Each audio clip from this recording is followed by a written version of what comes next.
Good evening, everybody, and welcome to the Sim Experience 2022 Alwin British Touring Car Championship Round 5 out of 8, coming to you live from Oulton Park Island Circuits in Little Budworth in Cheshire, England. I'm your host, Dennis Mitchell, and once again joined by Sean Woodgate tonight. Good evening, everybody. A great experience for me to be here once again, and a privilege. And hopefully we're going to see some nice, competitive, close, fair racing tonight. Yes, the drivers have had their hands slapped pretty firmly from last week's races, so quite a few penalties being handed out, which will get handed out in the second race, so that will affect our starting order. But that should hopefully improve the driving, and we should hopefully see a few less incidents this week. But just to let you know, this is round 5 of 8 round championship. Let me just show you the schedule. So we are round 5 from Oulton Park. Next week will be round 6 from Assen, which is a fantastic circuit. Round 7 will be from Croft, and then we'll wrap up the series with Brands Hatch, which is also a pretty fantastic track, and a new DLC from R Factor, so that will look absolutely amazing. And then just a quick look at our point system. The drivers aren't yet in qualifying, so give me a few seconds. This is the point structure, so 20 points for first, 17 for second, 15 for third, 13 for fourth, 11th for fifth, and then it's 1 point deducted there down, all the way down to 15th, and then you also get a point for pole position, a point for leading a lap, and a point for winning the race? No, a point for... Oh, I'm forgetting something. There's another point in there somewhere. And then our current... Fastest lap? Did you mention fastest lap? If I didn't, then yes, fastest lap. Yeah. And then we have our championship points, which you can talk through at the moment. I'll just have that up at the screen in a moment. I don't have it on my screen. Just also how the points are allocated. The race gets 20, in second place 17, then 15, 13, 11, 10, and then down 65 for 3 to 1 for the rest. So normally, as is similar in MotoGP and also now as in Formula 1, a lot more guys getting points than one is used to, as I see that chicane that they have is quite tricky if you get your brake markers wrong. But yes, the championship I think is going to be an interesting one, because some of the guys that I think that were competitive are probably not participating tonight, or maybe for the rest of the season. We'll have to wait and see, but it's going to be close. And also with the reverse grid for race 2. And also we have some of our drivers changing teams because of incidents that have happened, and just things have evolved. So our driver currently in second in the championship, Basil van Rijn, will now be driving for Red Bull Racing Team, and he will be joined by Wilro Duppenaar, who is the brother of Jandre Duppenaar. And Jandre is not going to be with us tonight, nor will he be with us for our Wednesday race. He's unfortunately, or fortunately, depending if you're him or us, he's away for a week, so he won't be joining us. But another driver that is going to be in a different team will be Chris Collison. He will now be in Team Chris. And Jason Underwood is also no longer going to be in Team Harder Racing. He will be driving a stock standard car at the moment. So those are 3 drivers that we will see in different cars tonight. And just to let you know what cars we have tonight, it is the usual Toyota Corolla hatchback and the Infiniti Q50. These are the 2 standard British touring cars. They have front wheel drive and a rear wheel drive respectively. They are very similar weight wise. The Toyota is 5 kilograms lighter than the Infiniti. They both have 400 newton meters of torque. The Toyota has a fraction more horsepower. On average they're saying roughly 20 horsepower, and they both have a spec 2.0 litre turbocharged 4-cylinder engine with a 6-speed sequential gearbox. I believe we are ready to go live into qualifying. I think the drivers are now going into qualifying, so let us cross live into qualifying. Alright, we are now indeed live in qualifying. I'm sure the drivers will start to head out. It looks like it is a wet qualifying session with a wet race. Right, there we see. It's certainly going to make it very interesting. Yes, for sure. There's somebody that hasn't seen that I think if we're going to see the replay on that, once you stream it on YouTube, the light was probably still red. Yes. When somebody was over exuberant and it's in the Team Gunston car, and that'll be Andre Hildebrandt. That'll probably have a slightly modified rear end. Yeah, I'm sure you won't be too happy about that. On the entry list that I have, if everybody were to be racing their 30 entrants, and 11 of them, so 1/3 of them are racing Infinities, and the other 2 are all in Toyotas. Yeah, so definitely Toyota's the car of choice. It definitely seems to be a faster car overall. It does seem to use its tyres a bit harder, but it seems like the drivers are able to manage it at the moment, which is quite a surprise.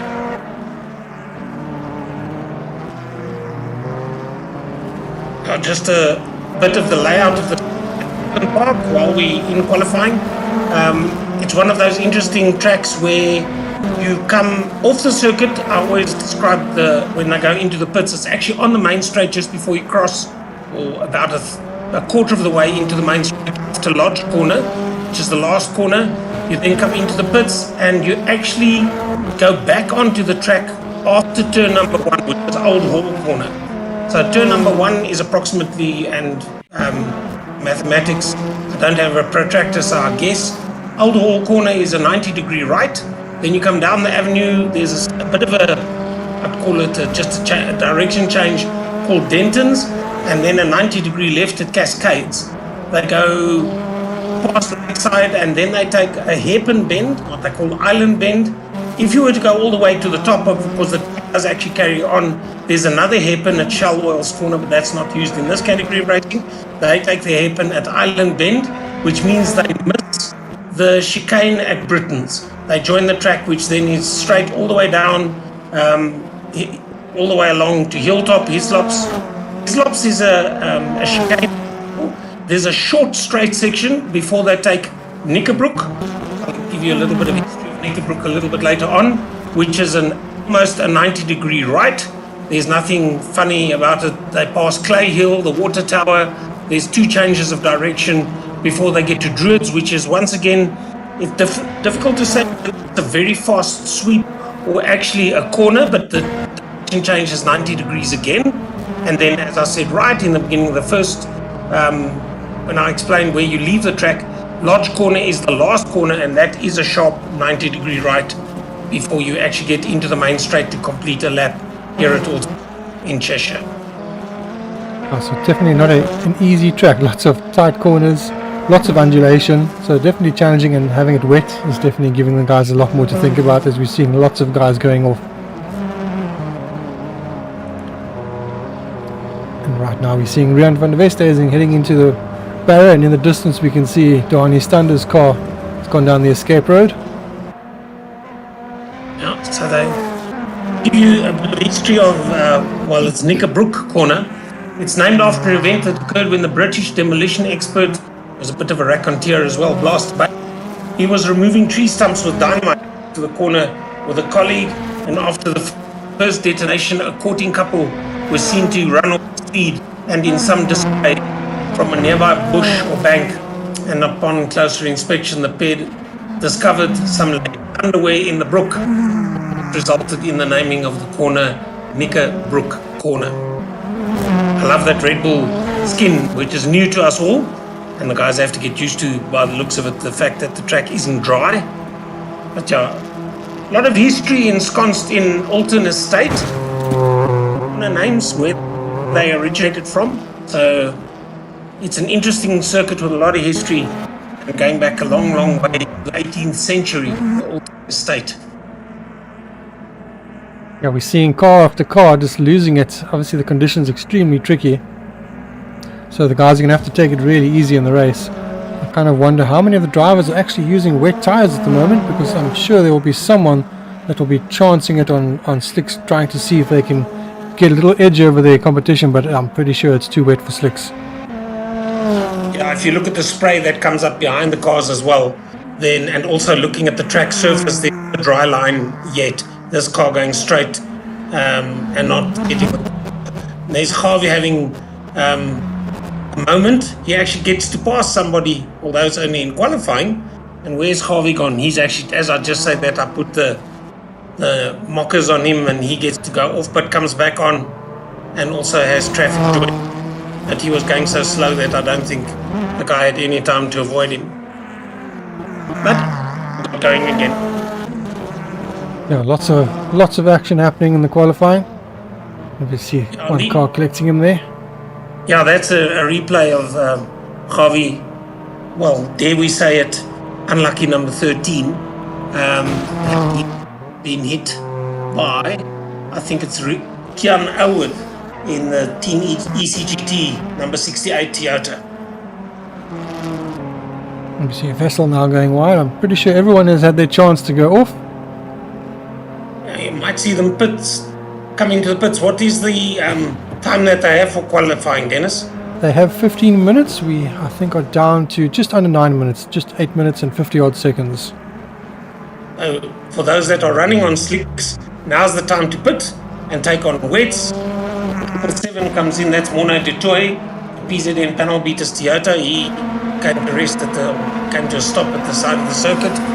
And 26 is Julian Brains, the Infinity Team High Revolution car, and that at high revolution and high rate of speed, finding out where the limits, well, the barrier limits of this track are.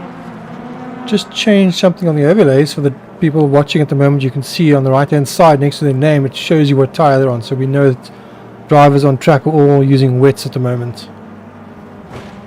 So they are actually on wets. It would look like, or certainly apart from the ones that are on track, at the moment everyone is on. I'm not sure if that shows on their fastest time what they use or what they're currently using. I presume it's what they're currently using. So that could be very, very interesting.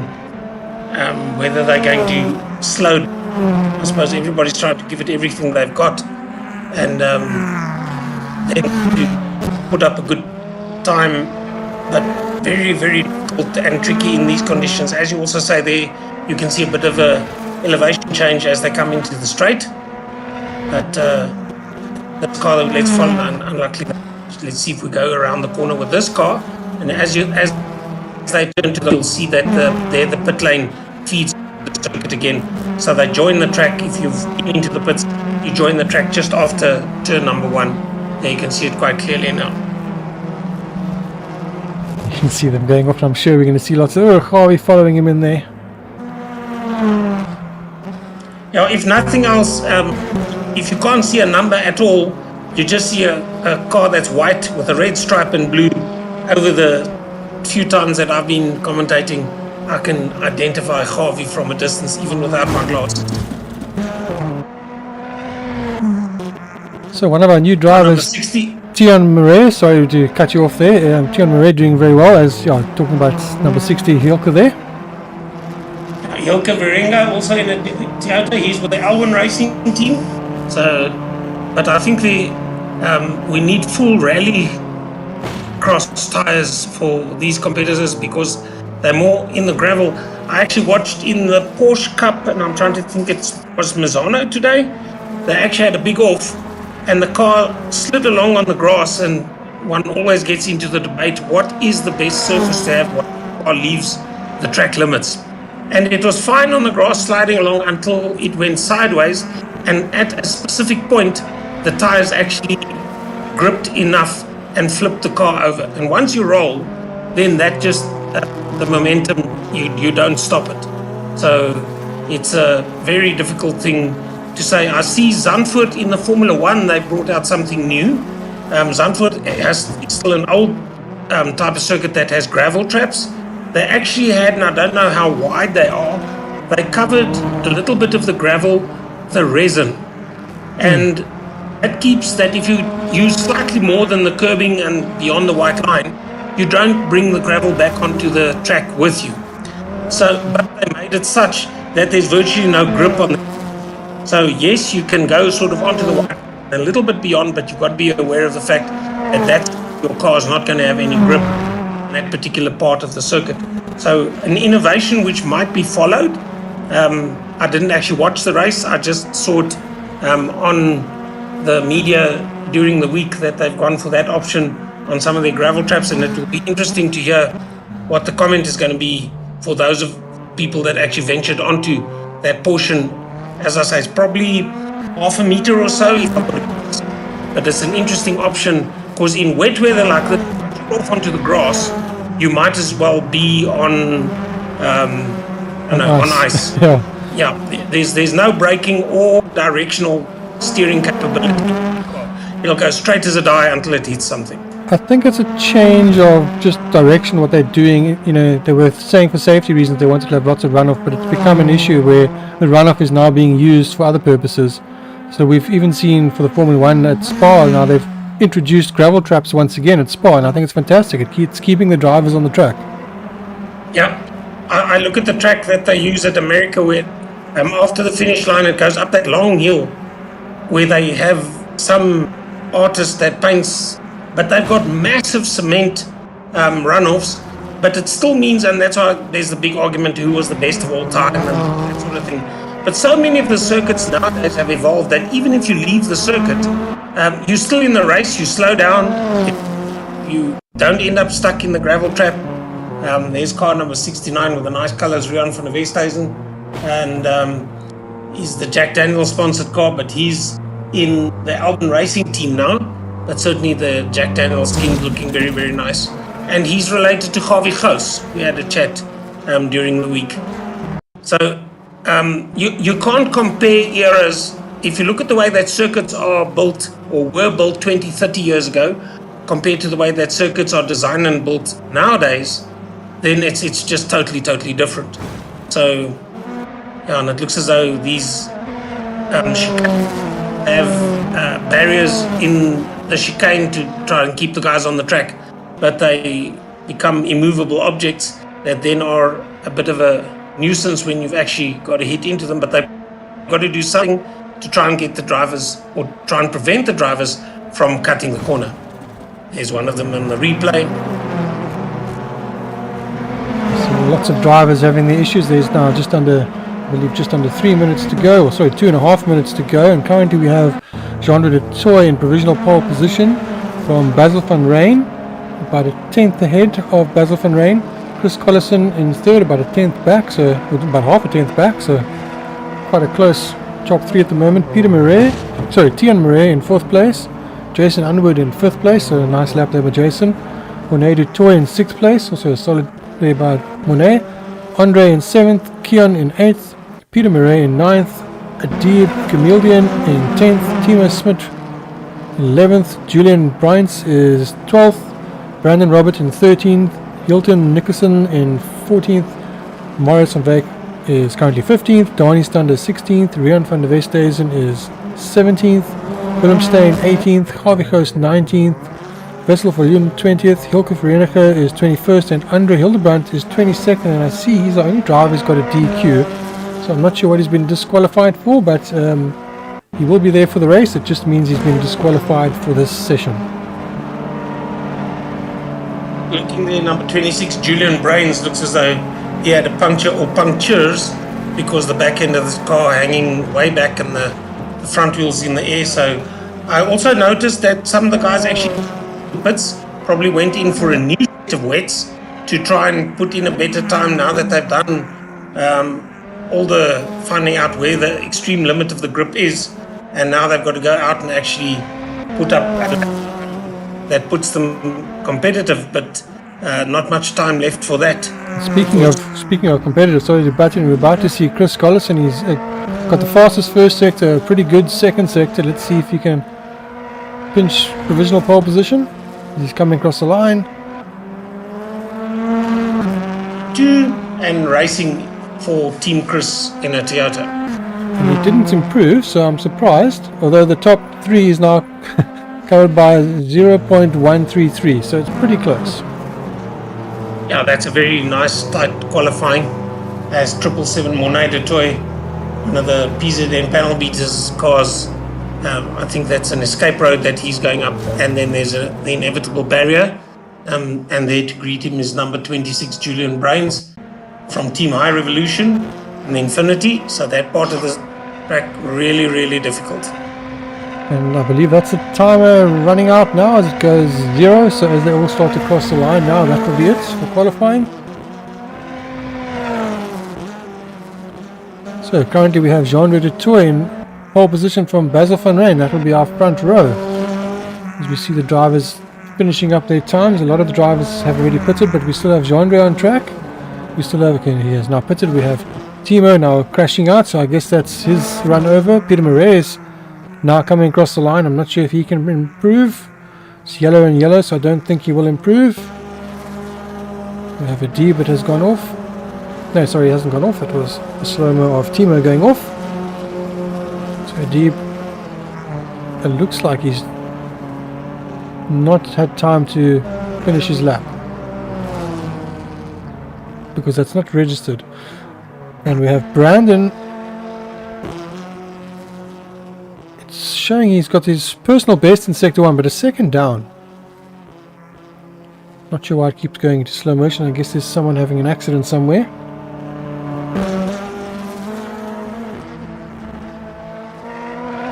Let's just stick with him as he finishes the lap, then we can... Oh, just missing Jilke there. Jilke's recovering from an incident. Let's see if he can improve it all. And he goes up to 11th from 12th place. So alright then, let's now go to an ad break and we will be back shortly.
Alright, welcome back everyone. Drivers will now be taken to the grid shortly. So we are now back for race 1. This of course is the Alwin 2022 British Touring Car Championship. This is round 5 coming to you live from Oulton Park Island Circuit in Little Budworth in Cheshire, England. This of course is a 20-minute race 1. We will have race 2 following this. This race starts based on the qualifying that is just completed. Race 2 will start based on a full reverse grid of the results from race 1, less the penalties for the drivers. And of course this is round 5 of our 8-round championship. So following this we will have the Assen circuit, then we will have Croft, and then Brands Hatch. Interesting circuits that they do use, and some of them a little bit wider than others, but certainly this one seems to be a fair width. And interesting because it has quite a lot of straights, but the corners are tricky, and in the conditions even more so. Alright, let's just go through our drivers as they're about to head off on their formation lap. That will show, which for some reason it's not. It's a bit delayed. Jean-Andre de Toy in pole position from Basil van Rijn. Chris Collison in 3rd and Tian Murray in 4th. We might have to cut it short if the lap is a bit too short. Jason Underwood in 5th, Onated Toy in 6th, Timo Smith in 7th, and Andre Besson in 8th.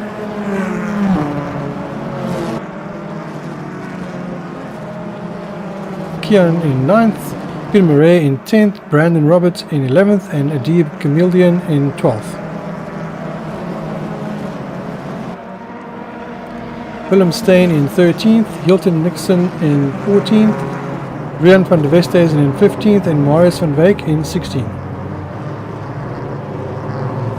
Dani Stander in 17th, Wessel Viljoen in 18th, Cardichos 19th, and Hilke Verenigde in 20th. I see we have a car starting from pit lane. Andre Hildebrandt is in 21st. It's one of the PZN cars that is now starting from pit lane. I'm not sure which one that is.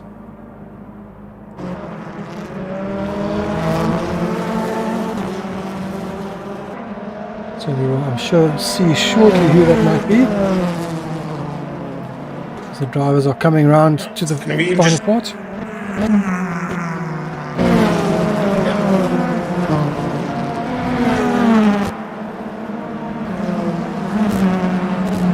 Quite a sharp corner that they go through. That they, after that chicane, but just like a second's rest after the chicane before you have that corner.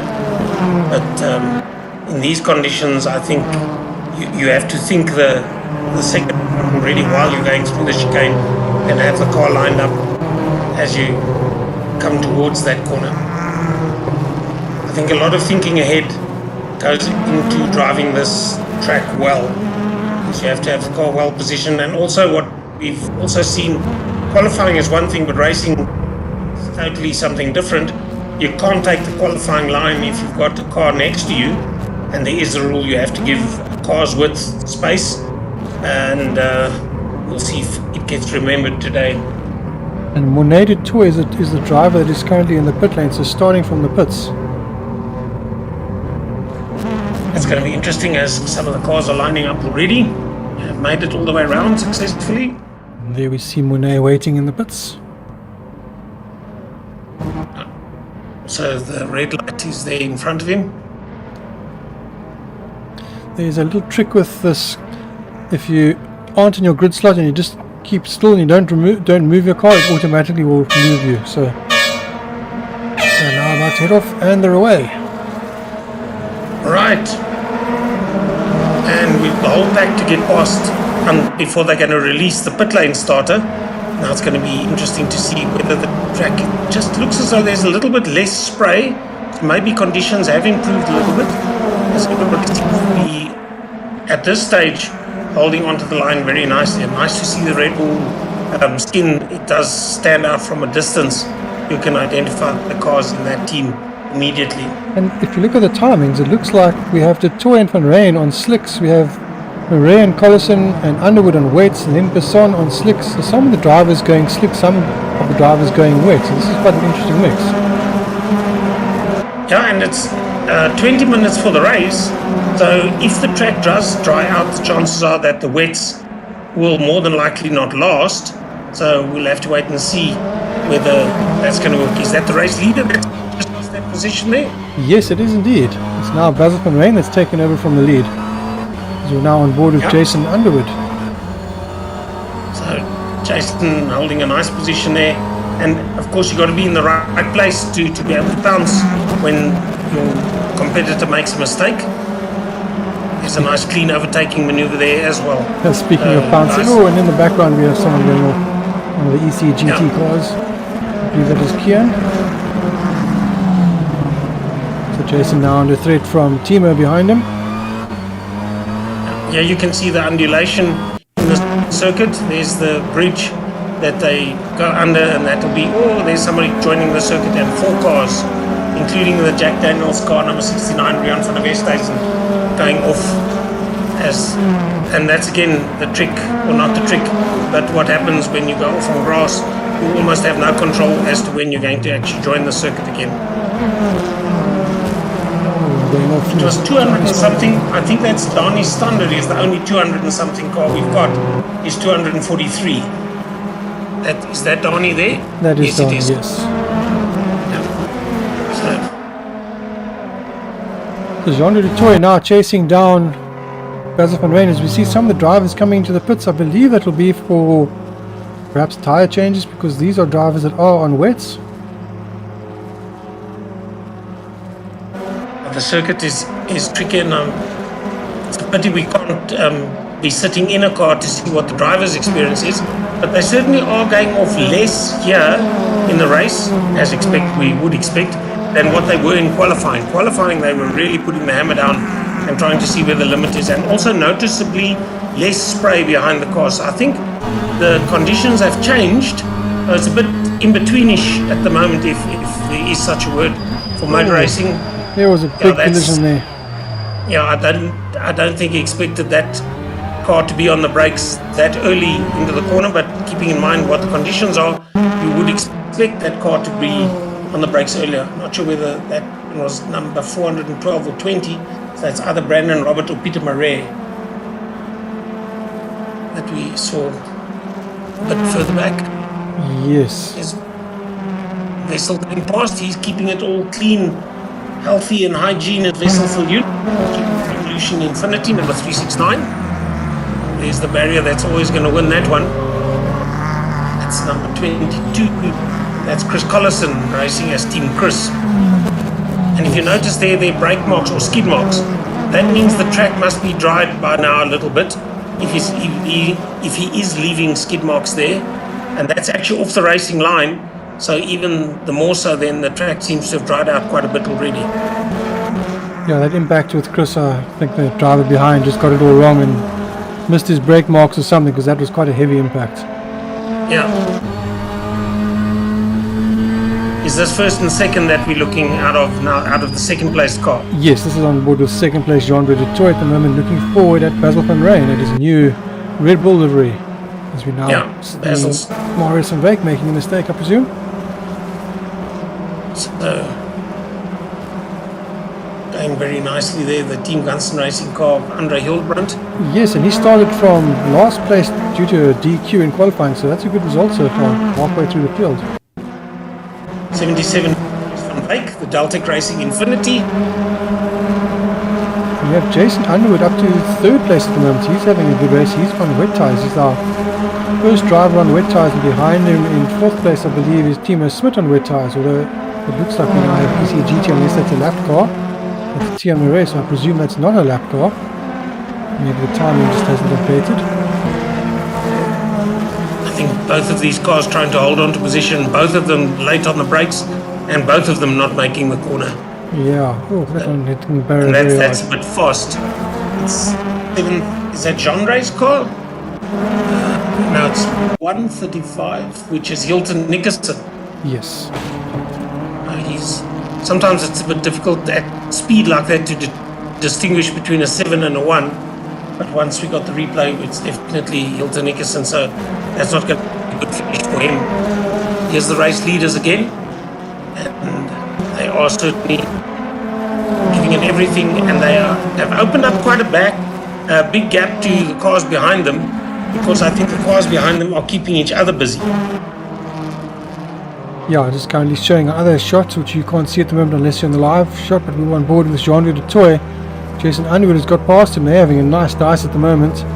Basil van Rijn has got a clear advantage at the moment, but Jean-Louis du Toit and Jason having a really great battle here. Basil just sits the fastest lap of the race at the moment. But these two, yeah, great dicing at the moment. Basil's been around for a while, and as I say, in the Red Bull colours, that car, the Toyota looks very nice, but one can imagine that it might be that way. Oh, and there's contact. Looks like they've managed to both survive. Yeah. That's a car that I don't have on my entry list. It's number 16, Moffat. That blue and white car. That's Jason Underwood driving under a new skin because he's left Team Harder Racing. So it is actually okay. Jason Underwood. Okay, so that in as 16 and then just change that to Moffat. In the background quickly. Maybe we can update that for next week and give him his own number on that car. He is usually number 2. And then we see contact there again. Yeah, so certainly The guys are trying to maintain position, but it's not always that productive when it comes to the race itself, because you slowing yourself down as well as the guy behind you, and they are sticking at each other. And who's that is fighting with? Is that number 33, Andre Besson? Yes, indeed it is. So, and then goes spinning, luckily misses 4 cars behind him, and then ends up facing the wrong way. The racing car, Andre Hildebrandt, goes past him as well. But certainly that blue and white car, GKR scaffolding, that car is into the barriers a bit hard. And that's actually one of the points where to the right there's quite a bit of runoff, but as we said before, if it has been raining and it is grass, then you're going to have no grip when you leave the top. Yeah, it seems like some of the drivers still haven't learned to give enough space, so unfortunately Jason getting collected there. 84's Timo Smit in the yellow, black and white car, all on his own at the moment, although not too far back. There is a challenge being mounted. 33 Andre Besson is in a battle here, and they were 3 cars close together, but I think these 2 guys are holding each other up, and the Gunston car, the Team Gunston racing car of Andre Hildebrandt, has managed to get away from them, and they still at each other. Lots of exciting battles going on at the moment. Hard on the brakes, a bit late. That was close. Yeah, managed to miss him, but of course you upset your line going into the corner, and you've then got to readjust up the corner and all over again. As you see, there's about 4 car lengths where it was right up, and then of course the car that he was chasing made it very easy for him and just went off the circuit, so he drives on by. And so position gained by, I think it's 33 Andre Besson in the PZN panel beaters Toyota. It looks like Jason Underwood has got a penalty when leaving the pits. I'm not sure what the reason for that would have been. Maybe he was speeding in the pits. Yeah, and as we said, number 16 has slowed right down and has allowed the other 2 cars to go past. Here's somebody that's not making the corner actually, and also with the rain and gravel trap tends to be quite hard, and you don't get stuck in the gravel trap and drive over it. But the Team Gunston car back to fight for that position, Andre Hildebrandt, and makes the pass and gets past him. So maybe he just had an off, and he was a little bit further back. 29 is Tian Murray, the Toyota Team ECGT car that is fighting it out. And there is number 16, Moffat. So looks as though that car's running well again. Not sure what the problem was, but going strongly at the moment. We currently have our leader coming up to the first back mark. He's coming up to Harvey Khoos at the moment. Harvey moves over for him. 77 in that bright pink and blue is Marius van Beek. He's in the Deltec Racing Infinity, all on his own. Looks as though, if my eyes are not playing games on me, there appears to be a racing line coming out now that the car's been on circuit for a while. I think it's still very tricky to race it well. Definitely looks like it is drying, yes.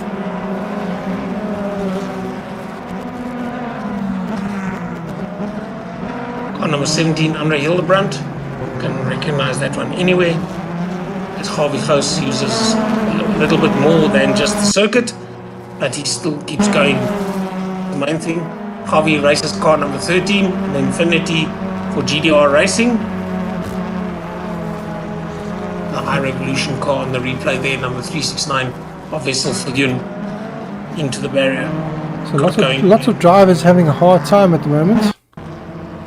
We're seeing cars going off left, right and centre. One would expect that when we do the interviews with the drivers, they get an indicator of what percentage of tyre wear is remaining. But then again, if they started on wets, I'm not sure that car is going to finish this race. If they started on wets, then and the circuit dries out, then the wets will be a lot quicker than if the circuit were to have remained wet. Harvey being lapped, let's see if he's the gentleman that I know him to be and leaving car width on one side, which he does. Now on board with Willem Steyn. I believe that's one of the High Revolution cars in front of him, locking up and going into the barrier. Yeah, you've got to get as I said, you've got to think the corner long before you get to the corner. This is a very tricky circuit that you've got to get your brake markers right and even get them further back under these conditions. And if you have two wheels off the circuit like that car had now on the replay, then that means 50% of your braking is gone. So the chances are you're going to drive through the corner and not actually make the corner. Here we have a replay of that incident we saw live at Wesselvallien. You see him locking up the tyres. Interesting again, skid marks. That circuit is drying out. So, was potentially drying out, depending how the sim reads it. But definitely no spray behind the cars anymore that I can see. Well, definitely the only spray I'm seeing is when they occasionally touch some of the wet grass. Yes. So Chris Collison making his way back after the incident at the start. Slowly coming back through the field. He's got good pace at the moment. As I speak about pace, Bevel can range to set the fastest lap of the race. And then the conditions must be changing for him to be able to set a nice fast lap. See the cars bottom out in that dip. Depending on how high you've set the car, the ride height of the car, you probably have a board underneath that in the dip it actually touches. But as we know from Ayrton Senna's accident, that you hit the board, you're actually taking weight off the wheels, which reduces your grip on the surface. The actual mechanical grip is reduced for that instant. I don't think it makes so much of a difference there because it's straight, but certainly you will know all about it with your fillings in your mouth when you get to the end of this race. Nice move there by Timo on Andre, I believe. Looks quite clean, but Andre's not giving it up easily, and he's staying right there with Timo. As we see an incident, I believe, for Donny Stander. Yeah, two wheels off, and that means half the grip. Let's see if he comes back and remains in the straight line. He talks so much, we sound like a stuck record about joining the circuit, but I think he was his own worst enemy in that occasion, doing it all on his lonesome. This is a replay of this pass. I believe it Yes. might have been Timo just defending rather than passing. I believe Andre was trying to go around the outside there. But then again, in the rules, all's fair because he left the car's width, lost the back end there a little bit, but then still there's a car's width to the right of him, so more than enough space to pass if the driver were to choose to pass him, because it's on his right, but I don't think that's the right place to have that, nonetheless. Now on board with Andre Besson, you can see how much clearer the track has got, and there was spray coming up there as you see the guys going off into the grass.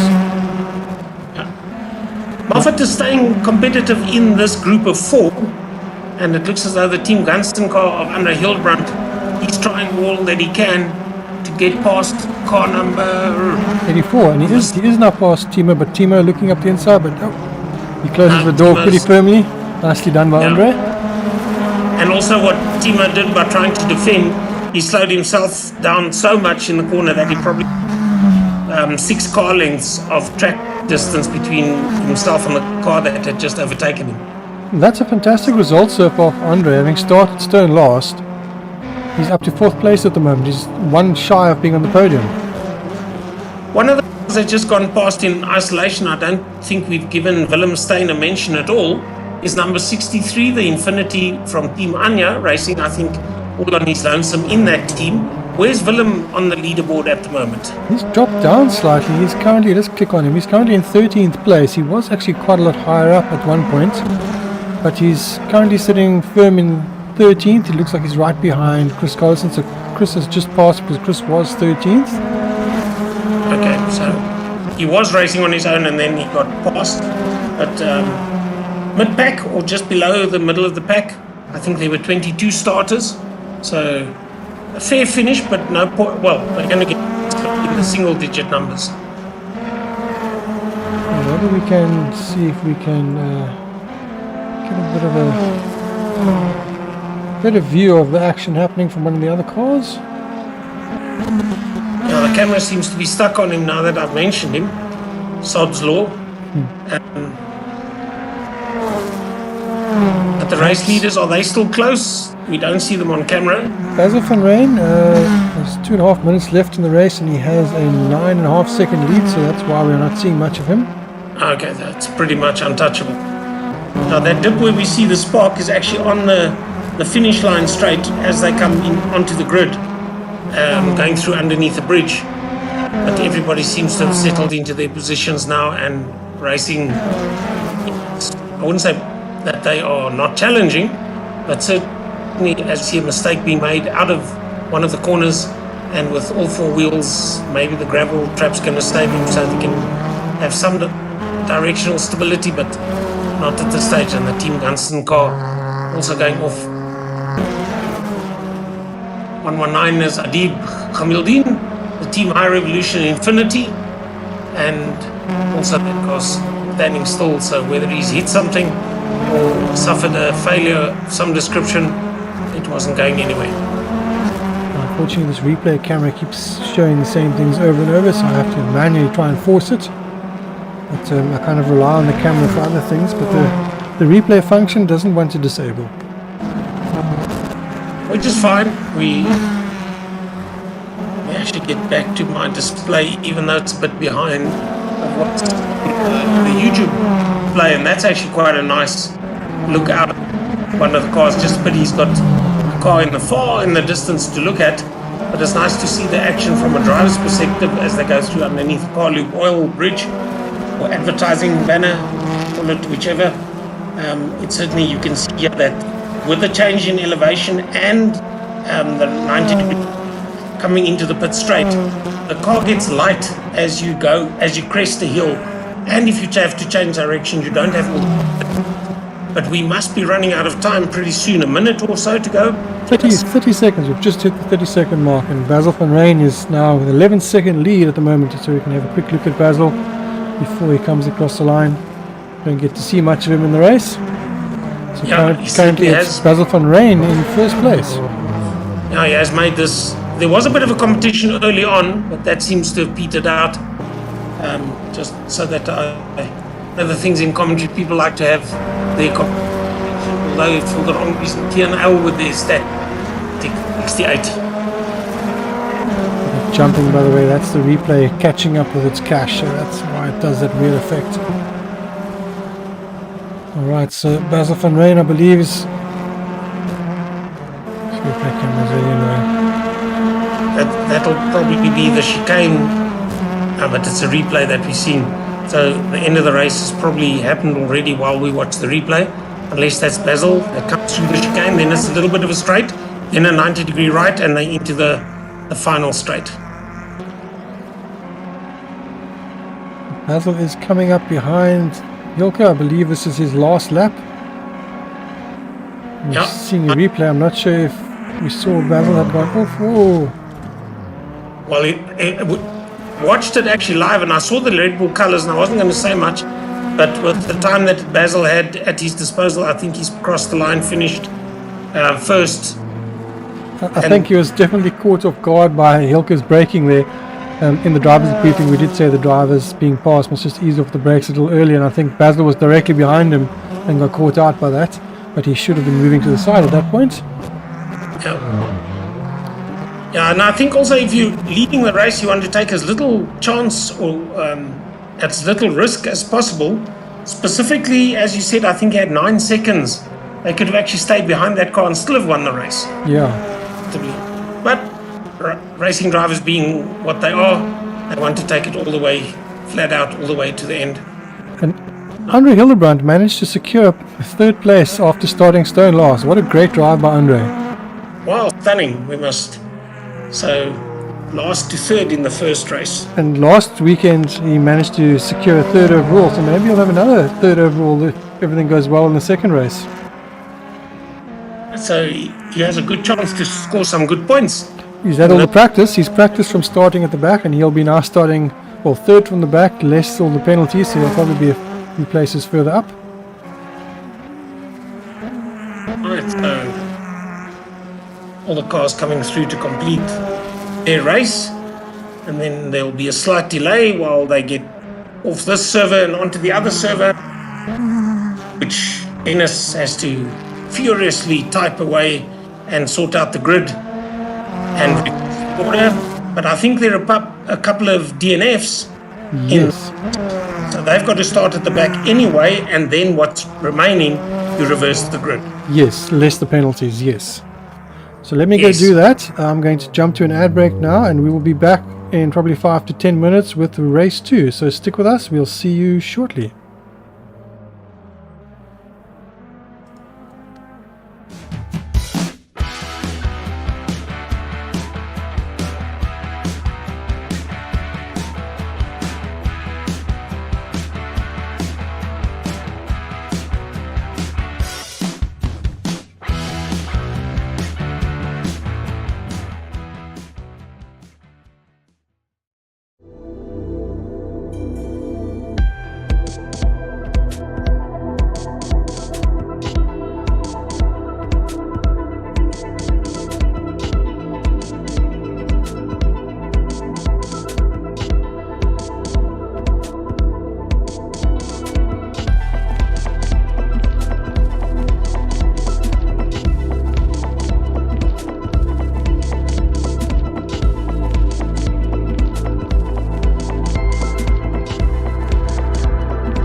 Alright, welcome back everybody. We are back for race 2 of the 2022 Alwin British Touring Car Championship from round 5 of 8.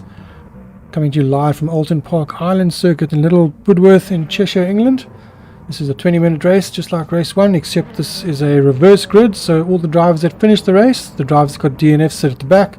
If you finish the race, you get reversed, and penalties are applied to that. So some of our drivers have some penalties, so the grid is set accordingly. This, of course, is round 5 of our 8-round championship from Oulton Park. Round 6 will be from Assen. Round 7 will be from Croft. And the final round will be round 8 from Brands Hatch, which will be the full Grand Prix circuit of Brands Hatch, not the Indy circuit. And just a quick look at our points coming into this round 5.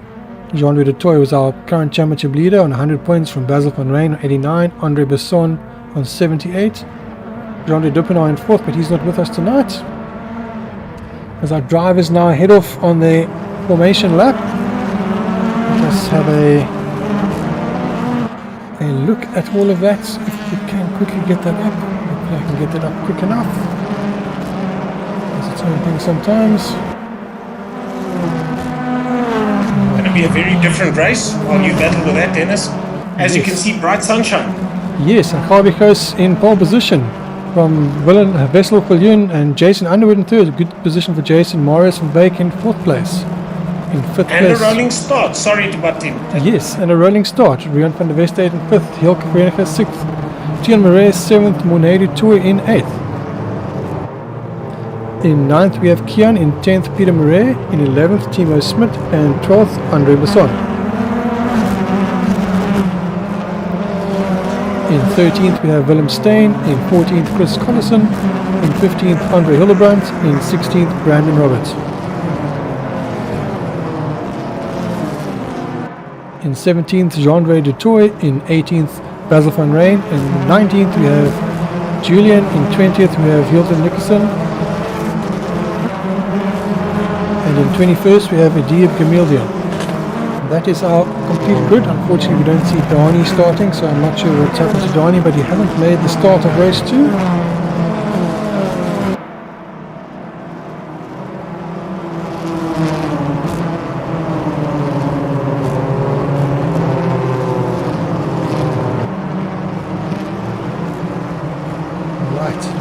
Getting ready to go. I was all behind the safety car at the moment, which is still taking everyone around nice and cautiously.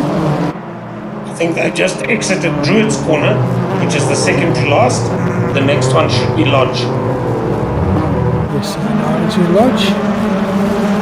Just drops and then goes through a nice dip and it comes up, drops to the right and goes up the crest to the left. As we're away, Javier leads the lap, goes into turn 1.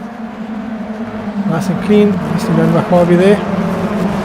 Yeah, and he uses that little bit of rumble strip, and I'm not sure what it is, whether it's cement or AstroTurf, but nonetheless, he's leading 2 corners now.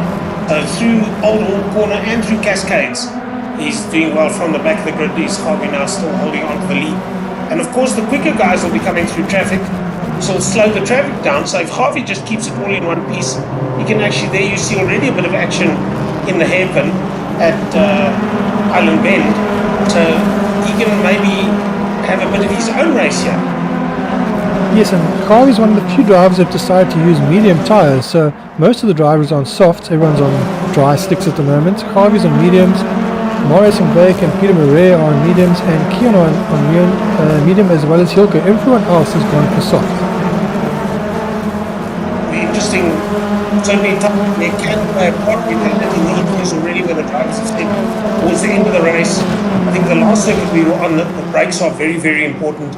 There was specifically chicane that was catching the guys out. And this corner itself, someone took out the Dunlop logo there. seems to have gone from one side of the Jack Daniels car going a little bit off there. But as you see here, the guys are holding onto the brakes, giving each other just a nice bit of 2 cars off on the grass, the Jack Daniels car in the distance. So that's a replay of where the Dunlop board went. Yes. And it was taken out, I think it was by number 77, and that is Morris van Beek. So we have at the moment Tian Murray, and you see incident in the background, Tian Murray leading from Monet to Toy. I'm not sure what's happened to Harvey? and what's happened to Jason as well. As we see Timo getting a bit of a snap oversteer there and then caught by Yeah, that. he got it wrong into the one part of the corner, and that just broke the rhythm for the corner completely. And at that stage, he's hoping he's wearing a Hans device, because otherwise he'll be looking up his car, not where it's going, or looking out the rear of the car, not the direction that it's pointed in. I guess we should keep an eye on Andre Hildebrand this race. The last race he started 21st and finished 3rd. This race he started a lot further up, so he has to win. Going by last race's performance. And speaking of Andre, there he is in the Team Gunston colours. The Toyota, once again we say the difference between the Toyotas and the Infinity. The Toyota is a hatch and actually has the wing protruding beyond the end of the car, whereas on the Infinity it's mounted on top of the bootlet. So you can see if the car doesn't have a boot, then it's a Toyota. As is this one in front of us now, Oulton's car. That's the Toyota that you see. Here's the laser that we mentioned in the earlier race. That's Moffat, number 16. That's battling with keeping that car pointed in the direction that he actually wants to go. My apologies for showing what was shown there. I thought I was in studio mode and I was actually broadcasting what I was clicking on. Yeah, he got it wrong. There was and I think that's what might have taken out. The Jack Daniels car gets passed without incident on the replay. As you say, sometimes the replay is, if we've seen it once, it's more than enough. But now what's happened is the car of Moffat has lost its wing. I don't think that car will be competitive in the rest of the race without the downforce at the back. And nice racing going on here. I think it's Chris Collison getting ahead there of, I believe is that Hilton? Yes, it's Hilton. Yeah, and because of the 3 times direction change, you think you've blocked your competitor in the first turn, but if he just holds his racing line and everybody gives each other a bit of space, the final outcome is only actually after they exit the third part of the corner. Well, it's Hislips, which is a S or a chicane, but it's Knickerbrook. That is the third. It must be 100 or 200 meters beyond the chicane. Then there's the third part of that corner. The other come into the finish straight after Lodge corner under the bridge, and then all the way down the main straight and out of Druids and into Lodge, and then under the bridge, and then the right hander is Old Hall corner, all related to the history of the circuit. Then they go down the avenue and it's into Cascades. Now Cascades also has there you can see the road, but by the looks of the way that it's done, that looks like it's just for emergency vehicles to get to the other side of the track a lot quicker, because it doesn't have lines painted to it. It's on the layout of the circuit, but purely for the emergency vehicles to get along. The one piece that they don't use is the hairpin at Island Bend, and they don't go up the hill to the other hairpin, which is right in the distance, Shellwell's corner, which means they miss the chicane at Britain's, because that's where they join the circuit coming out of Island Bend. So interesting, we have Tian Murray currently leading. He's on the medium tyres, so I would presume that his tyres will be in a better condition at the end. From Monet to Toy, Monet having a great result, and Andre Besson currently in 3rd, Jean-Andre de Toy in 4th, who's our current championship leader. Basil is... where is Basil? Basil is only in 13th place at the moment. So that's the tyre wear that you were talking about, and you can see the tyres that they're all running on. The difference in wear between the soft and the medium might play a role.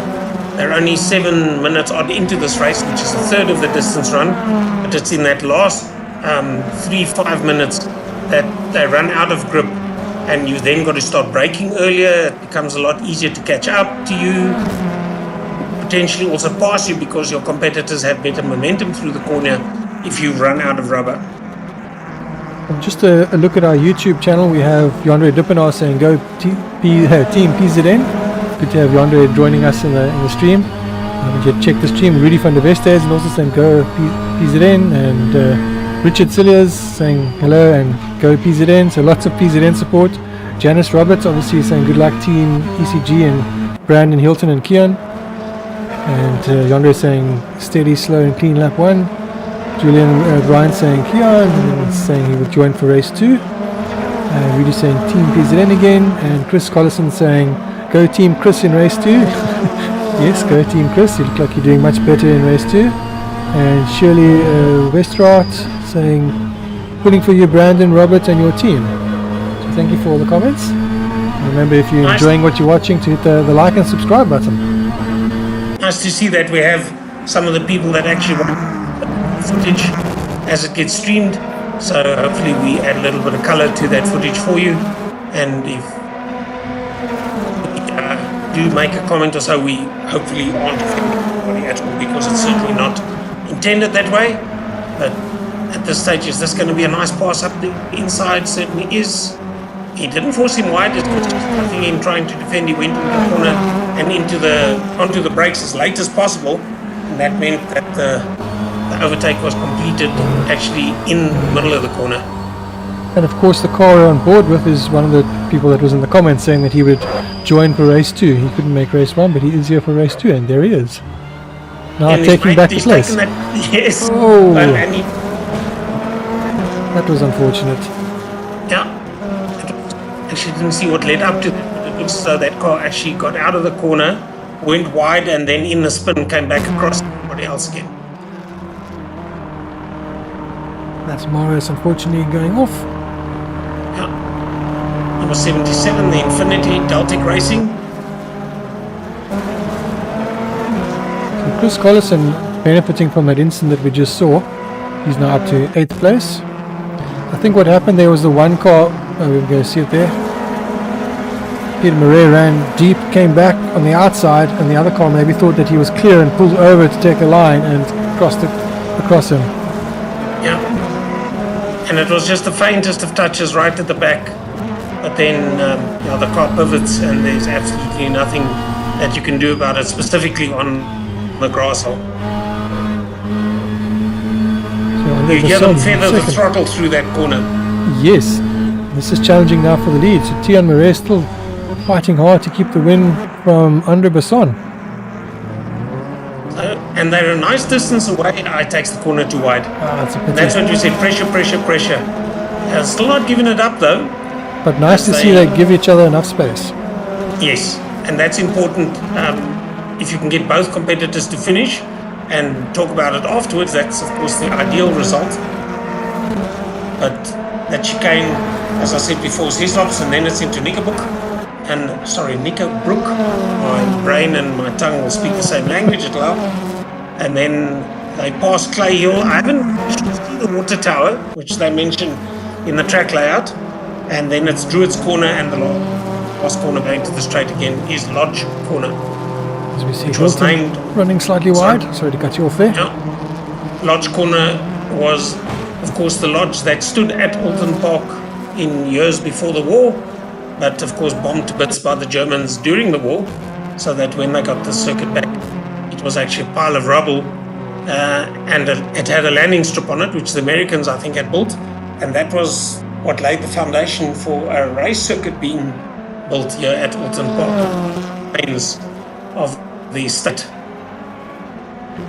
Just in case there are new riders on the track, you see they got nice little arrows telling you in which direction the track goes next.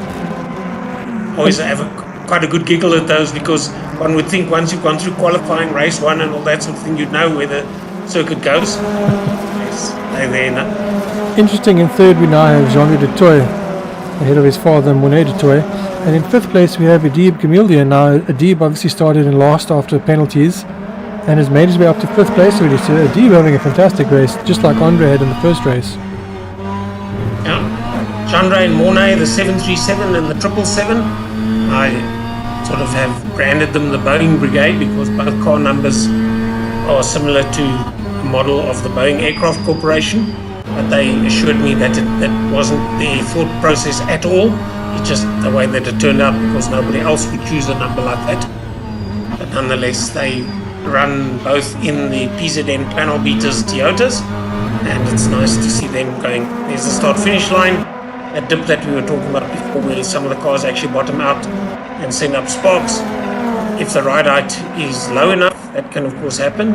Turn 1 is the Old Hall corner, also related to the old Oulton Park estate. And also immediately after going out through Old Hall corner, you see where rejoins the circuit there. You see the pit lane on the right, beyond the barrier, and that's where it rejoins over there. Some fantastic side-by-side racing here. That's how the guys should be doing it. Yep, just giving each other enough breathing space and giving yourself enough space as well to stay on the circuit and get your brake markers right. And if you don't pass him this corner, then there's always the rest of the track to go. Oh, there's a bit of a dive and an evasive maneuver. And I thought, if I look at that, and they're probably going to show it again, he realized there's no way in living memory that car is going to make the corner. Let me get out of the way and let him go onto the grass and not take me out, which is very, very clever race. Yes. And as a result, it's allowed Andre Hildebrand to get right up behind Chris now. So that was Kian making a slight mistake there, going for the move and just outbraking himself. Chris thinking better of it and moving out the way, and Andre seeing a nice opportunity just to stick it up the inside and almost got past Chris there. Yeah, they'll live to fight another day.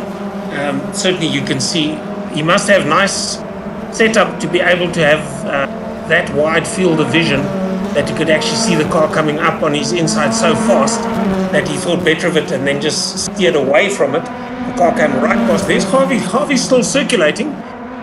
He's been passed, but he's still out there. So he's being passed by the Team Gunston racing car of Andre Hildebrand at the moment. So Harvey's staying out of trouble, but certainly out there on the circuit giving it his best. Yeah, always good to see Harvey on track. And Morris again, unfortunately, just losing the rear. These Infinity's definitely not the easiest of cars when you get on the throttle. And I think also he had a wheel on the curbing. Yes. As soon as you're on paint, and I'm not sure if the sim will allow for it, but if it has rained in the day and the paint hasn't dried, then it's really, really slippery. As you can see there, you had the right-hand side of the car on the curbing, and if you're really expecting a little bit much out of the tires, when you're still turning to the left with your cars that should be the load-bearing tires, the tires should be pointing the car in the right direction or on paint where the grip isn't put in, then the car's not going to turn as you would like it to. A nice battle here between Chris and Andre at the moment. This is the battle for 6th place. Yeah, and you see there's a lot of tarmac between them and the car ahead of them, but if you have something to aim at, it certainly makes a big difference for your own morale if you think you can get at the car in front of you. And we might have a change for 2nd place as we see Tian currently under threat from, I believe it's Jean-Ray Detoy. Just, but I think Jean-Ray realizing that there's only half a car's width if I'm going to do it there, and here also, if you're going to brake late, you've got to be pointing in a direction that you're not going to run into something. So at that stage when the decision came, he realized if I'm going to keep this racing line, I'm going to drive into the competitor. I'm not sure why that car went into the barrier there, because it's actually a fairly straight piece of road. Maybe just something broken on the car, but nonetheless, certainly not going to be doing him any good for this race. Yeah, that was Hilke, our title sponsor. Hilke, of course, is the CEO of Alwin Automotive Glass. I haven't let anyone know, but if you have any automotive glass or aluminium requirements, you can head over to www.alwin.co.za and give Hilke a shot, and he can assist in you, and whether it's glass for a canopy or for a car or a trailer or of any sort, you'll give Hilke a shot and he'll help you out. Got one of the difficult surnames to pronounce, but I think it's Virenga. So certainly Hilke testing the barriers, but this is a demon of a race that's happening. You said this is 4th and 6th? This is for 2nd and 3rd. 2nd and 3rd, okay, so the race lead is actually a little bit away from them, but they are at each other's throats every corner on this track where they possibly can. Yeah, some interesting battles happening throughout the field, and once again nice and clean. Yeah. So driver in the background running a bit too wide. Now, and there it was a question of apply the pressure, let the guy make the mistake all on his own, and then you be there to mop up the bits that remain. This is Islops and Knickerbrook. If the chicane and then the right hand bend, and then they'll be going along under the bridge. I think that's Clay Hill that they've just gone over. Then it's right in, this is Druids that they're going through now. See, they just on the brakes, off the brakes, and feather the throttle slightly. So it's not that they're on the brakes for long. It's just to slow the car down enough to get through Druids. And then they've got the hard braking from Lodge Corner, which brings them back into the start-finish line. So Tian still hanging on there for third at the moment, but Jean-Louis du Toit has managed to get past as we now watch Andre Hildebrandt still chasing down Chris, and Chris is now closing in. I believe that's on a Deeb at the moment. So if Chris is able to get past a Deeb, there's only 2 minutes left to go, so it's going to have to be pretty much on this lap. But maybe there'll be an opportunity for Andre as well to pick off another place. Yeah, so I think he's caught up to him now. Now it's a couple of corners to go, and he's up on the inside, but where's the next corner going to be? To the right again? No, it goes left again the second time. Had he been able to hold that line, it could have been interesting, because he was given the space to go up on the inside. As we see somebody doing something, it's one of the Red Bull cars on their lonesome over the start-finish line, where the action is actually elsewhere. Is that a Deep in front of him, still holding on to that position? Defending for all his life, all his worth. Yeah, and he's giving him the option to go on the right-hand side, but both the cars seem to be well matched for speed down the straight. Whether you can actually get a bit of a draft going, and whether that assists you was long enough to actually catch a slipstream there. Again, giving him one car. Where does the track go? The track goes to the right. Nice cut back there by Chris. Let's see if it's going to pay off. Yeah, one car width, and the next corner will be to the right. So depending on the braking, is he going to be good on the brakes and then take the position? And that looks like second, and he shuts the door immediately. So and Andre snuck through as well. Opportunist. Yes, you forecasted very well, Dennis. In motorcycle racing terms, that would be a block pass. You get past him and immediately you put your bike, as it were, in bike racing, but this in the car racing, put your car in front of him, that he can't come up the inside with the open circuit. So no touch, no damage, but certainly somebody that's going to be sliding is Andre Hildebrandt, because somebody else did all the hard work for him there. But a deep, well driven in giving everybody space to get around safely. 2 cars came past you, nonetheless, you're still there to get good points. And that is our race time over. Let's see as the drivers now start to cross the line. We watch our leader heading towards the final turn now. Where does that put Andre then? In second? I think he was third overall.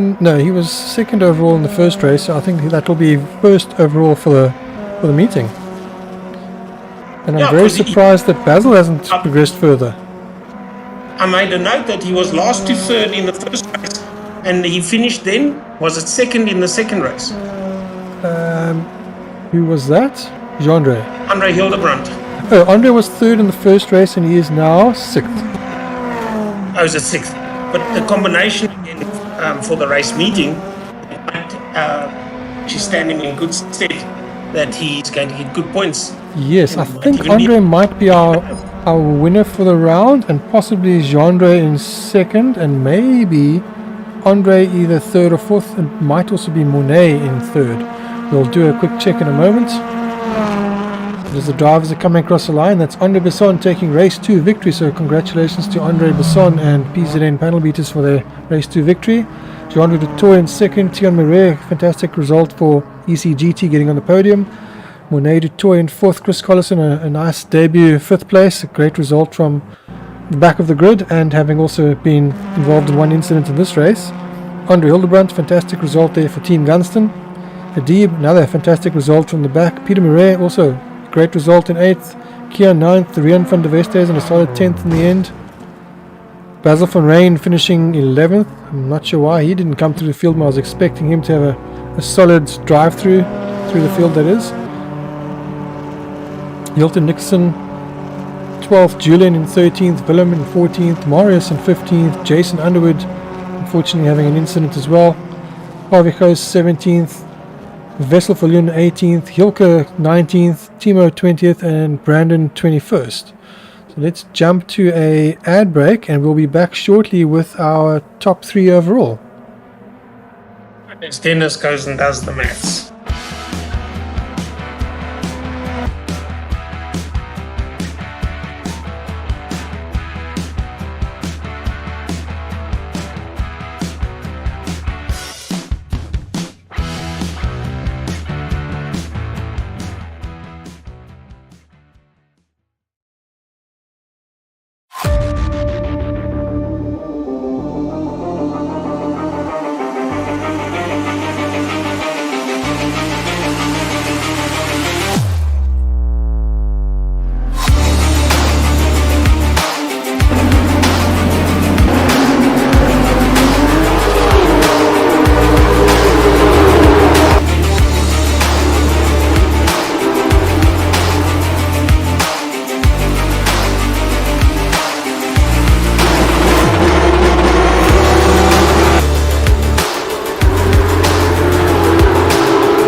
All right, welcome back, everybody. That is the end of round 5 from our 2022 Alwin British Touring Car Championship, which was live from Oulton Park, Ireland, little Budsworth in Cheshire, England. So we are joined with the top 3 drivers that I could get my hands on. Unfortunately, Andre Besson, who finished 2nd overall, isn't available, as is Basil van Rijn, who finished 3rd overall, isn't available. So we have Jean-Andre de Toy with us, who has taken 1st place overall for tonight's meeting. And in 4th place overall, we had Andre Hildebrandt, who we saw have 2 fantastic drives. And in 5th place overall, Tian Murray, who also had some fantastic drives. So perhaps we can start with you, Jean-Andre. A fantastic drive, and once again, you've taken the complete victory. It looks like you're giving Basil a real run for his money in this championship. Give us a rundown of your races. Yeah, race 1 was fun. When Basil got ahead, I tried to just stick on him and give him a good race, but unfortunately I clipped a barrier at one point. And then I got stuck behind Jason, but I managed to overtake him later on. Almost had an incident with him as well. Race 2 was, I knew there was going to be big crashes everywhere, so I just tried to hang back, and luckily I dodged all the crashes. Basil was unfortunately not able to, so he got taken out. So yeah, so then it wasn't really that close of a race, but then I had to catch Tian, who for some reason was extremely fast on medium tires, and yeah, it was a fun race. I enjoyed it a lot.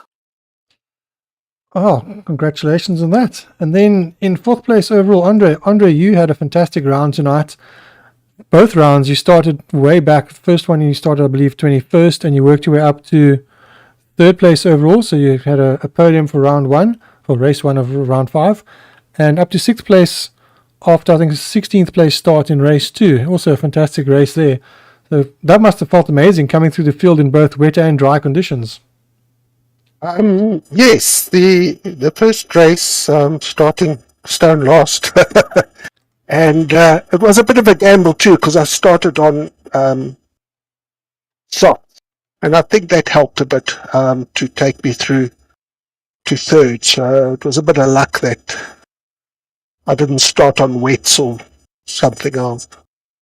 And yeah, race 2 was a bit difficult. Battled with it. But yeah, I just tried to be consistent as much as possible, and that did pay off in the end. I noticed in race 2, well, in race 1 actually, a lot of the drivers were on wet tyres, but a lot of them were actually on the slick tyres. Now, you said it was a bit of luck that you ended up on the slick tyres. Oh, yes, I was on slick, yeah.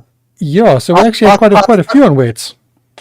I found the slicks much better, so I assume it helped me.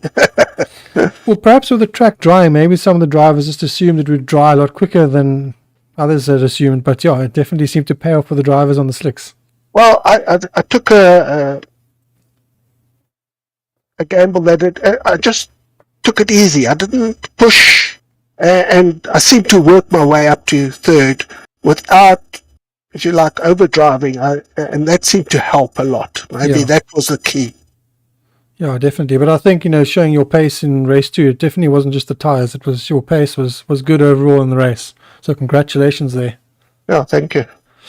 And then, of course, in 5th place overall, we have Tian Murray. So Tian, you're new to the championship, so welcome for joining us to this championship. You've driven with us in AC, but this, I think, is your first official R-Factor 2 championship race with us. Correct me if I'm wrong. But a fantastic race, and I'm sure EC GT are really, really over the moon with you joining the team. Yeah, I think so. I'm happy to be back. I've been away for quite a while, so yeah, just happy to be back. And, now that you're joining us for the R-Factor, you're still going to be driving AC a lot, I gather. How is the cars feeling for you? Are you happy with the way they feel at the moment? The physics in R-Factor for me is a lot better than it is in AC. It's day and night difference, so yeah, I enjoy it. It's cool. That's good to hear. That's pretty much what most people do say, but unfortunately sometimes there are people that don't like it. But yeah, you definitely look like you've taken to it like a duck to water, so good to have another driver fighting at the front. Thanks. Then Sean, any questions that you'd like to throw the way of the drivers? Yeah, just a curveball question, Jean-Andre. Who are the Namibian Zwifters? I have no idea. No, I see they're on the feed on YouTube, and they're giving you all their support, and they also now latched onto the nickname for the Boeing Brigade. So I don't think you guys are going to get rid of that. I'll take full credit for it, but it doesn't matter. Just a question that I have. Was it my imagination, but in qualifying, there was a lot of spray. But in the race itself, race 1, the spray seemed to disappear. And that's why I think the slicks might have worked. Genre, did you guys also notice that there was, did you actually have wipers on? I'm not sure. We didn't see much wipers from the few cars that we've viewed from inside. Yeah, qualifying was wet, and when the server switched over to race, we saw that it said 0% rain. So we just kind of waited, and then because we already made the decision, if it says 0%, we're going on slicks. We're not going to waste our time on wets. And I think on the second or third corner, when I wanted to use my normal brake marker, I realized the track's a bit slippery, and that's when we realized it's a bit wet. But no, the slicks was definitely the better choice. You just answered the question that I was about to ask, is with a track that was slightly drier than in qualifying, how far earlier did you actually, for the tight 90-degree corners, I'm not talking about those that are sort of just slightly bent sweeps, but for the hard braking corners, how far further did you have to actually brake? Good 5 to 10 meters at least. Okay, so it did make a difference. Yeah. And Andre, you seem to be getting good at fighting your way through the field from the back now. And does that influence how much tire wear you have remaining at the end of the race? Or is it just because you take it low and slow and easy to avoid all the carnage in front of you that you actually have good tire wear? I think that's the key. It's I take it easy as much as possible, and I think that helps in the long run, towards the end. Just to butt in there, Andre, you were on medium tires, is that correct? No, soft. You were on soft, okay, all right. Yeah. And they lasted the race distance, okay, no problem? No, I think it was fine. I think it was actually perfect. But maybe because I wasn't going flat out in the beginning, I was easy, and I think that helped, and the tyres seemed to be okay in the end. Great stuff. And Tiaan, Dennis said the first time that we get to interview you, but nice to see that you've scored good points on your first outing in this 2020 British Touring Car Championship, the Alwin sponsored series. Did you enjoy yourself out there? Yes, it's something totally different compared to AC like we discussed earlier. But yeah, I enjoyed it very much, and I'll be back every week to compete. And car setup, how did that differ from the other form of racing? Well, like I mentioned, everything feels different. You feel the road more than what you do in the other sim. But yeah, it was nice. It's completely different. I like it a lot. So yeah, I don't even know how to explain it. It's just better. So you might end up suffering like the others do, that when they start to drive this and they go back to AC, then they can't drive AC anymore. Yeah, I went on AC the day before yesterday to try out the car, and it felt day and night difference. I didn't enjoy it that much, but yeah. That's why I ended up stopped driving AC after a while of driving R-Factor. Understandable.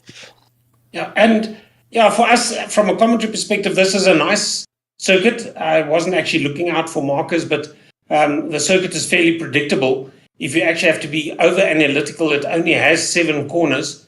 I regard that chicane and the Knickerbrook just after it, I think you think of those 3 direction changes as one rather than regarding them as 2 separate corners, because you've got to have it absolutely right. I'm not sure if it was one of you guys that was actually going to turn into a corner and then saw somebody come barreling past and aborted the turn to the right. The guy got the brakes completely wrong. He went through onto the grass, and you then took the turn. So whoever it was had actually very good equipment so that he had good peripheral vision. But in the wet, I think, did you guys notice that the guys were battling to find the braking point going into the corner? I'm going to butt in there quickly, because that incident you speak of was between Chris and Kian, I believe. or it was Chris and one of the other ECG, but Andre was directly behind them. So perhaps Andre can give us his point of view from that incident that was into the hairpin. I believe it was the Keon's car that he tried to go for the move, ran too deep, and then Chris did the cutback, and then Andre managed to get a drive and almost got past Chris going up the hill. Is Andre still here? Yes, He's trying to recall. Yeah, I can't even remember that actually. The details of it, I'm battling to recall. I know there was I don't know if you're speaking of a different. There was an incident in that stretch that you were speaking of now, where I don't know who went off, but I managed to go around everybody and avoid any collisions on those couple of turns, and just carried on from there.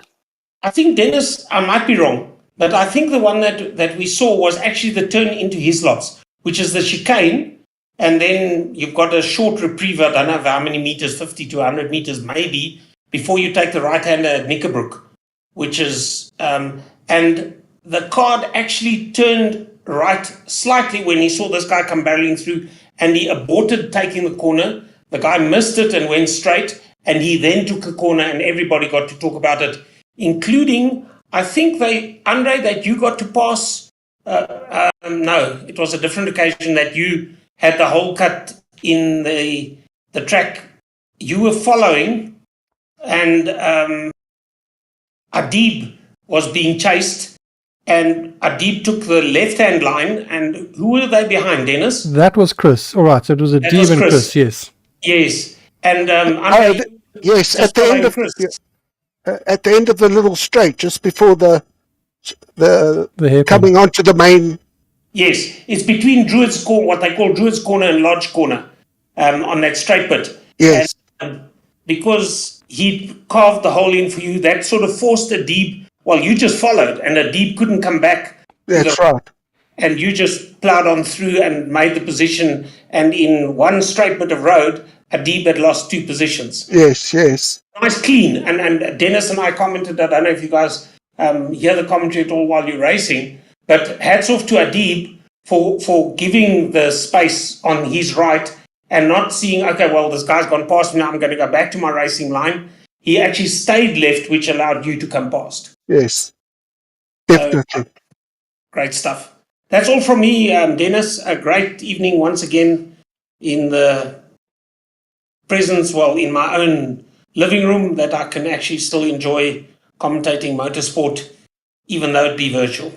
All right, then let's do some shout-outs. So let's do the first shout-out from Genre. Any shout-outs? Just thanks to you guys for watching the championship and to all the sponsors. I'm really enjoying this league, and shout out to my team. Yeah, thank you. Lots of support for PZN in the YouTube channel tonight. And Andre, any shout-outs from you to anyone else? Well, definitely to you, Sean and Dennis, for all the effort and hard work you guys put in, and to the sponsors, and to all the drivers that try and make it a successful series. Yeah, and thank you and well done tonight. Thank you. And Tian, any shout-outs from your side? To all the sponsors, or everybody that sponsors Sim Experience SA, and for you guys that make it possible for us to enjoy ourselves every week in and week out. So well done on that. Well, thank you, and well done to ECGT getting a podium tonight. Thanks.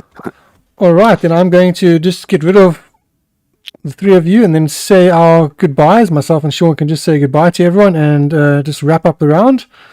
So that, of course, brings this round to the end, and next round will be Assen, which is a very fast and flowing track. Now, Sean, you're very versed on your motorcycle racing. You probably know Assen pretty well then, I would assume.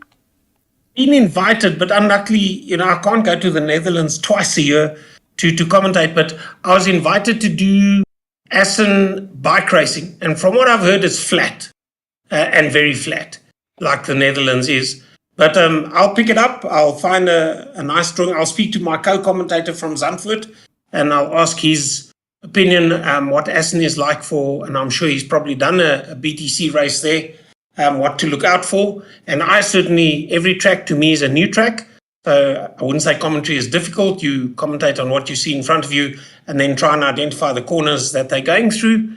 Tonight's one was not as difficult because the track has a very, call it a simple layout. It's not very complicated that you, if you look at Kailami, if you have to, well, for me, Kailami would be easy, but for a foreign commentator having to do it virtually, you've got to actually learn the circuit to commentate on it.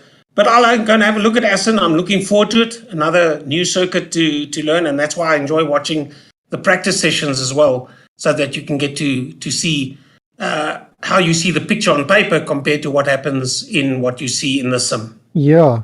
No, It's going to be a lot of fun. Assen, I think, is probably one of the best, certainly for bike racing, is one of the best tracks. It's regarded, it's called the Cathedral of Speed, and it's regarded as one of the favorite tracks amongst the racing riders and drivers because it's fast and flowing. It's an older circuit. It has been chopped up and made a bit smaller and shorter, but it's still got some of the fast flowing parts. So you go flat out, and even in these British touring cars, some of those flowing parts, it's flat out, and you take a line, and it's constantly building, and then it goes into a nice tight chicane just before the end of the lap, and that's where you're going to see a lot of passing. So I think it's going to be just as exciting as some of the bike racing around there. Yeah, so I see, I'm just pulling up a map of it now, and it has a lot more corners than the circuit we've been on tonight. And not only chicanes, it has hairpin upon hairpin. So that's going to be very, very interesting, which if I just mention them by name, turn 1 is right, turn 2 is a sweep, then it's hairpin, turn 3, which is a continuous hairpin, turn 4, and then you change direction, hairpin, turn 5, a very sharp hairpin, turn 5. So just that in itself must be very interesting to finish a lap and then have all of that to look forward to. And then it goes from that into all the fast and flowing stuff. So yeah, a very interesting track. Always nice when you get the fast stuff that goes into a slow stuff because it makes for good braking zones. And also just coming into the actual back straight, if they were to call it, it's called Vierenslang. That's actually longer than the front straight. And the front straight has a chicane in front of it to slow the bikes down coming into the straight. So if you're chasing on a bike specifically, then I should imagine that still has an overtaking, a dive bomb opportunity, which is, would you believe it, turns 16, 17, and 18. Change of direction right, change of direction left, and change of direction right again, and then only into the straight. So it's going to be interesting in these cars as well. With that, you could stand to gain or lose a position with 100 meters to go sort of situation. Yeah. I'm just thinking another thing that I speak to while I remember it. I am getting as you know, we've been taken over by Gajima. A former T-Systems colleague is coming to visit us in South Africa. I might make the 18th. Definitely next week I'll be available. But the 18th, they will be here already now. You that likes bikes, sit back and just take in what I'm about to tell you. He owns a 14-year-old 1098 Ducati. When they started what Ducati, or I think the bikers started talking about what they called a naked bike because it has no fairing. Yeah. You see the frame, it's a beaut, and he has a girlfriend, or I think it's his fiance now, and they're soon to be married anyway. Whether he got her interested in bikes or whether she was interested in bikes anyway, she's got a 600cc KTM. So they're on leave at the moment, and it's beautiful summer weather. He lives in Slovakia, or they live in Slovakia, on the border with Ukraine. Actually, it's on the far eastern side. And they love their bikes. And yeah, I just think the Ducati Monster that he's got is a beautiful bike. I don't think, he says it's got no fancy electronics. The electronics on his girlfriend's bike, that's got ABS and traction control and all sorts of things which his bike doesn't have. And the 600cc KTM, now I remember the days I was in the army when the Honda, now I've got to think, the army had the Suzuki 370s, and then they had the Honda, what was the ProLink, the 500R? Yeah. That was a single piston. Now, her 600cc KTM is also a single piston, but as he says, it's a massive piston being 600cc's in one piston. So imagine that. And that's her bike, but he says it's well balanced. She's quite small of frame, but it's a nimble bike, and with all the, she rides it, and they touring around at the moment. So, yeah, I thought you'd just like the idea of having a Ducati. Well, basically it's a Ducati 1100. But yeah, it's the Ducati 1098 Monster, I think they refer to it. Yeah, that's a nice bike. Yes, even though, as he says, it's 14 years old, but well looked after. And yeah, she also has, to me, anything over a 250 is a big bike. And 600cc KTM for a lady's bike is also noteworthy. So, yeah, maybe they're here because they land on the 16th. So maybe I convince them and they'll sit here and listen and watch me commentating on the British touring cars. Where are they racing on the 18th? 18th, I believe, is the Croft round. Let's go back to the... Okay. Let's just show that here and just double... Oops, no, not that. Click on that. 18th is Croft, yes. Okay. So then the 18th, I might, but as I say, they land on the 16th. So we'll see what we're going to do over the weekend and depending how tired I am. But I might not be available the 18th, and we fly to Cape Town on the 22nd, so I'll definitely miss the 25th. Okay. All right. Maybe for the 18th and definitely a no for the 25th. All right, then. Then We let's... fly back on the 1st, and they go home on the 2nd. Okay, then we'll call it a wrap for tonight. At least I'm prepared to maybe be alone on 18th and definitely be alone on the 25th. It's not too bad. You've done it all these years, Dennis. Yes. Yeah. I hope I've added some value. You do, and I enjoyed it a lot. Thank you very much. It's a pleasure. And on that note, let's say good evening and thank you everyone for joining, and thank you of course to Alwin Automotive Class for making all of this possible, and to our drivers that have all taken part. Thank you to everyone and all our YouTube support that we get. So thank you to everyone there, and remember to like and subscribe, and hopefully join us for the next one. We'll catch you probably on Wednesday for the Radical Cup. So have a good week and catch you on Wednesday. Good night, everybody. Cheers. Bye.